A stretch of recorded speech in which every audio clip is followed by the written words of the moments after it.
Nakahanap ng katapat sa Senado ang acting chief ng Davao City Police matapos na masita ang local police dahil sa pagsuot nila ng face mask tuwing may operasyon. Ang sagot ng DCPO acting chief at ng DILG sa report ni MJ Mondihar. Tila new normal na sa mga pulis sa Davao City ang pagsusuot ng face mask o mga takip sa kanilang mukha, lalo na tuwing magsasagawa ng pagpapatrolya o kahit checkpoint operations sa labas ng religious compounds ng Kingdom of Jesus Christ o KOJC sa Davao City. Bukod sa face mask, kapuna-puna rin na walang nameplate ang mga pulis. Sadya rin kinukubli ang plaka ng kanilang mga sasakyan. Ang mga reklamong ito nakarating ng lahat sa Senado. Kaya sa hearing ng Committee on Public Order and Dangerous Drugs, mismo ang chairman na si Senator Ronald De La Rosa na ang pumuna dito.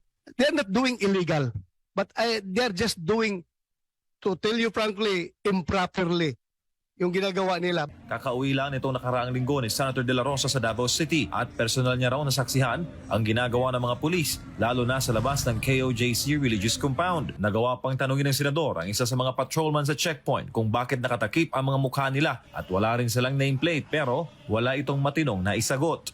Bakit mag-checkpoint ka, palagi naka-mask, kailangan, tapos hindi makita yung pangalan? Yun lang sa akin. We must be friendly, Hansel. You must be friendly to the people. Present sa Senate investigation laban sa marahas na June 10 operations ng PNP sa KOJC compound ang acting chief ng Davao City Police Office na si Police Colonel Hansel Marantan. Pero ang pagdepensa niya sa mga pulis hindi nakalusot kay Senator De La Rosa. Konting ano lang, Your Honor, konting consideration lang with the policemen. Kasi they've been there, exposed to the pollution of the Don't tell me that you don't tell me that reason. Alikabok. Alikabok, nakamask kayo. Kayo lahat nakamask palagi, 24/7. Pag nag-checkpoint, that's very... Hindi ko matanggap yung rason mo na yan. Halos kalahati na ng buhay ni Senator De La Rosa ay ginugol sa pagiging pulis. Nakahanap naman ng katapat si Marantan kay De La Rosa na dati nilang PNP chief. Is it part of the uniform? No. Your Honor, I'm telling the truth, Your Honor. That's why I'm here. But Wag mo akong sabihan. Nag-checkpoint rin ako ng yung dinaanan nyo ngayon, dinaanan ko rin yan. I'm just wondering bakit lahat ng police ay naka-mask, which is very intimidating. Nilino naman ni De La Rosa na hindi nito pinipigilan ang trabaho ng PNP, partikular na operasyon na ito sa KOJC. Ngunit, para sa dating hepe ng PNP, hindi nakatutulong ang ginagawa ng mga pulis sa mga residente ng Davao City. Ano bang naka-mask palagi, di ba? Yung mga may gagawing masama. Wala silang ginagawang masama.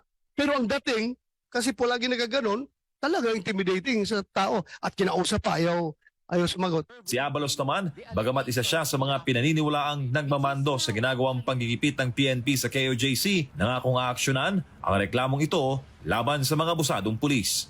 Mr. Chair, I will assure you, mamaya nga po, I will talk with the chief and make sure bukas na bukas lahat po walang mask po yan. And to make sure yung protocols like the name ay properly mailagay po. I assure you that, Mr. Chair. Para sa Diyos at sa Pilipinas kong mahal, MJ Mondihar, SMNI News.